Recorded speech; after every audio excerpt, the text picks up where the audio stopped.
Hello दोस्तों, ये कहानी ऐसी लड़की की है जो शुरू में तो बहुत सीधी होती है, लेकिन बाद में उसे अपनी गुफा में धमाके करवाने की लत लग जाती है। तो आइए देखते हैं कि कैसे वो अपने सूखे हुए खेत को गीला करती है। मूवी की शुरुआत में हम एलिस को एक स्कूल में देखते हैं जहाँ वो पढ़ती है। उस स्कूल के नियम बहुत स्ट्रिक्ट होते हैं, जैसे कि कोई लड़की अगर छोटी स्कर्ट पहन कर आती है तो उसे सजा दी जाती थी। इसके बाद हम क्लास का सीन देखते हैं जहाँ फादर मर्फी सभी बच्चों को सेक्सुअलिटी का चैप्टर पढ़ा रहे थे। फादर सभी बच्चों को बताते है कि किसी भी लड़के या लड़की को इंटीमेट तभी होना चाहिए जब उनकी शादी हो चुकी हो। अगर वो बिना शादी के एक दूसरे के करीब आते हैं तो ईश्वर की नजरों में ये पाप माना जाएगा। क्लास का एक लड़का फादर से पूछता है कि इंटीमेट होना गलत है तो क्या हाथ गाड़ी चलाना भी गलत है। तो फादर उसको समझाते हैं कि हाथ गाड़ी चलाकर तुम बच्चे पैदा नहीं कर सकते, इसलिए ये भी पाप है और गोड हर जगह है, इसलिए ऐसा कुछ भी मत करना। क्लास खत्म होने के बाद एलिस अपनी फ्रेंड लोरा से मिलती है। लोरा एलिस से बोलती है कि मैं इस स्कूल के नियमों से तंग आ चुकी हूँ, क्योंकि स्कूल वाले इंटीमेट होने को भी पाप समझते हैं। और वो एलिस से पूछती है कि क्या मास्टरबेट करना भी पाप है। तो एलिस मना कर देती है कि इसमें कोई पाप नहीं है, ये तो हर कोई इंसान करता है अपनी खुशी के लिए। इसके बाद एलिस अपने घर आ जाती है जहाँ घर पर वो अकेली थी, इसलिए एलिस अपने कंप्यूटर पर बैठकर किसी से चैट करने लगती है। वो चैट कर ही रही थी कि तभी एलिस को किसी अनजान आदमी का मैसेज आता है जिसमें उसने गपागप करते हुए का फोटो भेजा था। फोटो देखकर पहले तो एलिस को शर्म आ गई थी, लेकिन एलिस को वापस से उस फोटो को देखने की जिज्ञासा होती है, इसलिए वो उसे देखने लगती है। तो वो आदमी मैसेज करके एलिस से उसकी एज और लोकेशन के बारे में पूछता है, तो एलिस भी उसे अपना बायोडाटा दे देती है। फिर वो आदमी एलिस से उसकी फोटो मांगता है, तो एलिस भी समझदारी के साथ उसकी बेस्ट फ्रेंड की फोटो सेंड कर देती है। उसका फोटो देख वो आदमी कहता है, ओ वाह, तुम कितनी खूबसूरत होती। ये सुनकर दोनों के बीच में पलंग तोड़ वाली बातें होने लगती है। इससे अब एलिस धीरे धीरे गर्म होने लगती है, जिससे एलिस अपनी स्कर्ट में हाथ डालती है और मजे करने लगती है। लेकिन तभी उसे लगता है कि उसके मोम डेड आ चुके हैं, इसलिए एलिस जल्दी से अपने कंप्यूटर को बंद कर देती है। अगले दिन हम एलिस को लोरा के साथ स्कूल में देखते हैं जहाँ वो अपनी फ्रेंड से बातें कर रही थी। तो उनके पास कलवे की लुगाई बेथ आती है जो एलिस से कहती है कि वाह एलिस, आजकल तुम बहुत कांड कर रही हो। लेकिन एलिस को उसकी बात समझ नहीं आती। लोरा बेथ से अपनी पार्टी में न आने की वजह पूछती है, तो बेथ बताती है कि मैं स्कूल की तरफ से एक ट्रिप पर गई थी और वहाँ जाने के बाद मेरी जिंदगी बदल गई है। लेकिन लोरा और एलिस को उसकी बातें समझ नहीं आती। बेथ के वहाँ से जाने के बाद एलिस अजीब तरीके से चॉकलेट खाने लगती है। एलिस को ऐसे चॉकलेट खाता देख उसके साथ वाले लड़के हंसने लगते हैं। इससे एलिस वहाँ से चली जाती है। स्कूल की एक टीचर एलिस के पास आकर उससे बोलती है कि तुम अपनी बॉडी के साथ ऐसी गंदी हरकतें नहीं कर सकती, क्योंकि ये गॉड की देन है। ये सुनकर एलिस समझ जाती है कि पूरे स्कूल में ये बात फैल गई कि वो खुद के खेत को गीला करती है। इसलिए एलिस अपने गुनाहों की माफी मांगने के लिए फादर मर्फी के पास जाती है और उन्हें अपनी आग बुझाने वाली बात बताती है। तो फादर एलिस को समझाते हैं कि शादी से पहले ये सब करना गलत है और तुमने गलती की है तो तुम्हें चर्च में जाकर प्रे करनी होगी। तो एलिस भी ऐसा ही करती है और चर्च जाकर वो अपनी गलती की माफी मांगती है और सोचने लगती है कि उसका दिमाग फालतू कामों पर जाने लग गया है, इसलिए वो स्कूल ट्रिप पर जाकर अपने दिमाग को शांत करके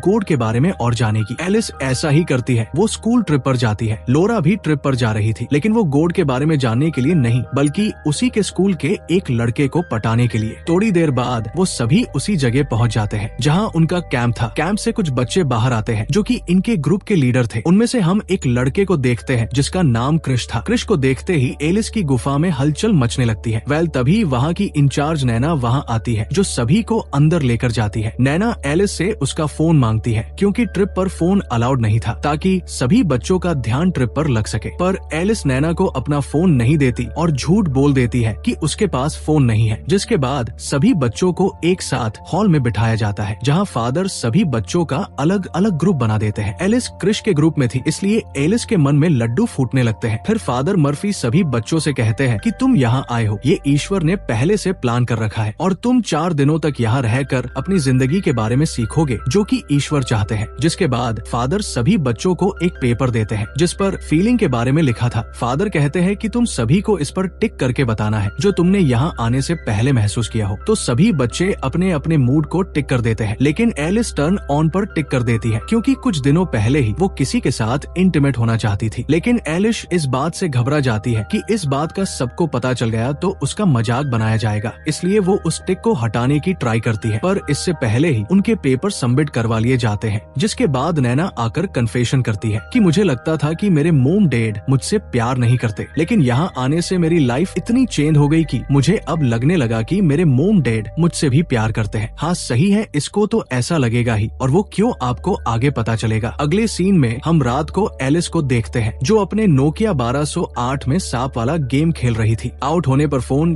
जब वाइब्रेट हो रहा था तो एलिस को आइडिया आता है और वो फोन को अपनी टांगों के बीच में रख लेती है, जिससे उसको बहुत अच्छा फील हो रहा था। अगले दिन सभी बच्चे जंगल में घूमने के लिए जाते हैं, जहाँ एलिस जानबूझकर खुद को चोट पहुँचा लेती है ताकि उनका ग्रुप का लीडर जो कि क्रिश था वो उसके पास आ जाए, और होता भी ऐसा ही है। चोट लगने की वजह से एलिस चल नहीं पाती तो क्रिश एलिस को अपनी गोद में उठाकर उसे उसके केबिन में छोड़ देता है। तभी एलिस के पास नैना आकर एलिस से उसकी चोट के बारे में पूछती है और कहती है कि जल्दी से बाहर चलो ताकि हम ग्रुप फोटो ले सके। लेकिन तभी एलिस का फोन वाइब्रेट होता है, जिससे नैना को उसके फोन के बारे में पता चल गया था। नैना एलिस से कहती है कि मैंने तुमसे पहले ही दिन फोन मांगा था, लेकिन तुमने मुझसे झूठ बोला। इसके बारे में मुझे फादर से बात करनी पड़ेगी। जिसके बाद सभी ग्रुप फोटो लेते हैं। फोटो लेने के बाद फादर मर्फी एलिस को डांटने लगते हैं कि तुमने एक बार फिर से हमारे यहाँ के नियम को तोड़ा है, इसलिए तुम्हें सजा के तौर पर पूरे केबिन की सफाई करनी पड़ेगी। जिसके बाद एलिस भी सफाई करने के काम में लग जाती है। सफाई करते हुए एलिस की नजर फादर मर्फी के रूम के अंदर रखे कंप्यूटर पर जाती है और वो खुद पर कंट्रोल नहीं कर पाती, इसलिए एलिस जल्दी से फादर के कंप्यूटर पर जाकर वापस से